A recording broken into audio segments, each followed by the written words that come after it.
So there's some fresh greens from the garden, and let's go inside and make some soup.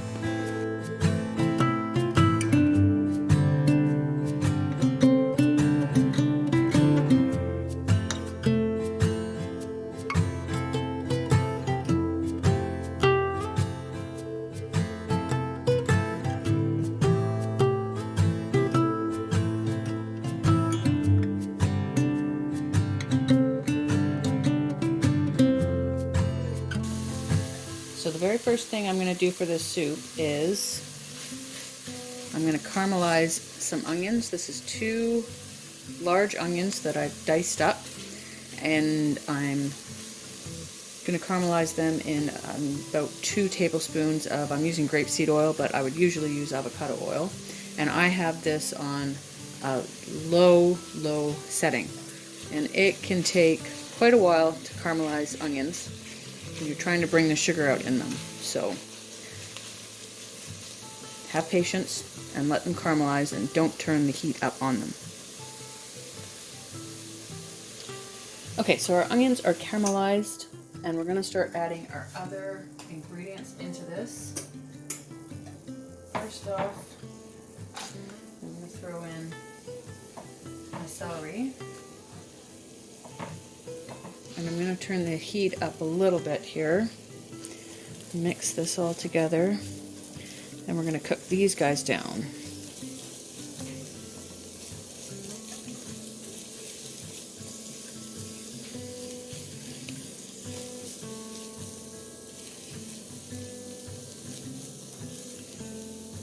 And turning the heat up, it's going to start to get a little bit more dark on the bottom.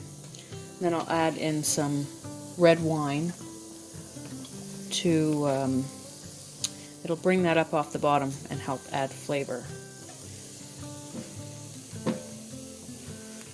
So we're just going to let this cook for a couple of minutes here.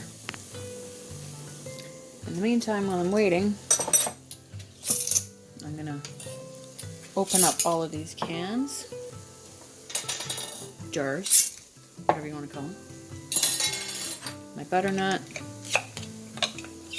my carrot, and this is some duck bone broth, and you can use whatever broth you want. Chicken broth, chicken stock. There goes a duck, there goes another duck. But this is a duck bone broth that I canned here. And then our coconut milk, which you could also use whatever kind of milk you want. Okay, now you see that this is getting really dark on the bottom here. So it is time, turn it down a little, to add our wine, and that's half a cup of red wine. This is a homemade red wine. It's blackberry, blueberry, raspberry wine, actually. So you can add whatever wine you want. And then that is going to loosen this up on the bottom.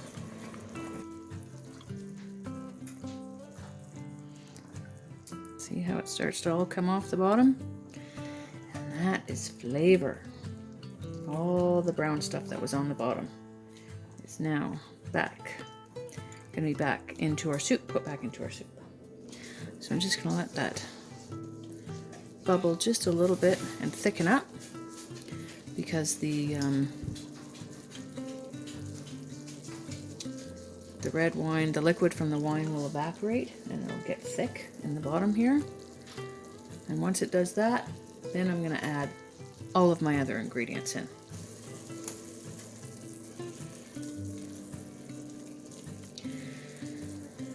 Okay, I'm happy with that. That's good enough. I'm going to add all of the rest of my ingredients in here all at once. I'm going to add my squash, and I'm going to add it with the liquid in here as well as the squash itself.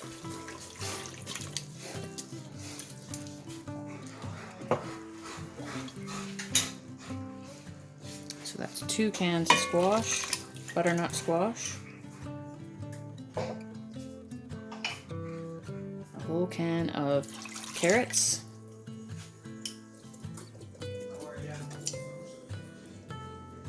hello. I'm going to add in my yams, and I'm going to add in my duck stock, and I'm going to add in my coconut. Mix that all together. We're going to turn this up onto a higher temperature and let that come up to a bit of a simmer, and then we're going to puree this all together.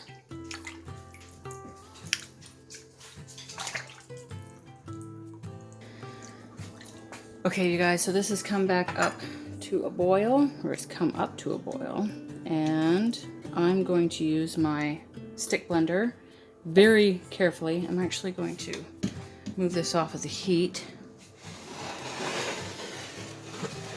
And hot it is. And I'm going to very, very carefully blend this without burning myself.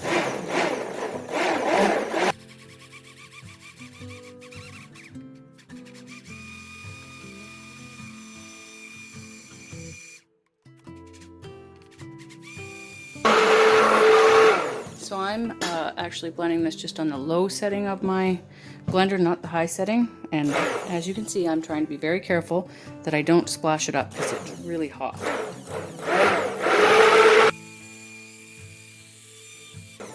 Okay, I think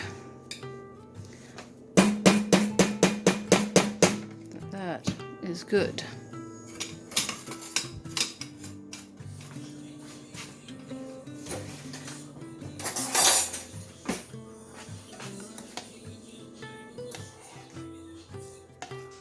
Just using this slotted spoon to make sure that there's no lumps left and it looks nice and smooth. Okay, so I've returned this back onto the heat, and the last thing that I'm going to add are some of my spices. I've got some oregano, some basil, some black pepper, and salt, and a couple of bay leaves, and I'm just going to add that in.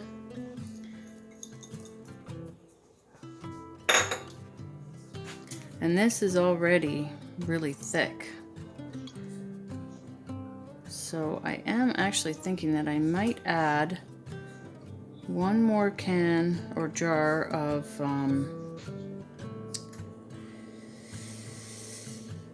my duck broth, just to thin this out a little bit, because I want it to cook for a little while with that bay leaf in there, and I want those spices to rehydrate as well. So I'm going to add one more can of duck stock to this.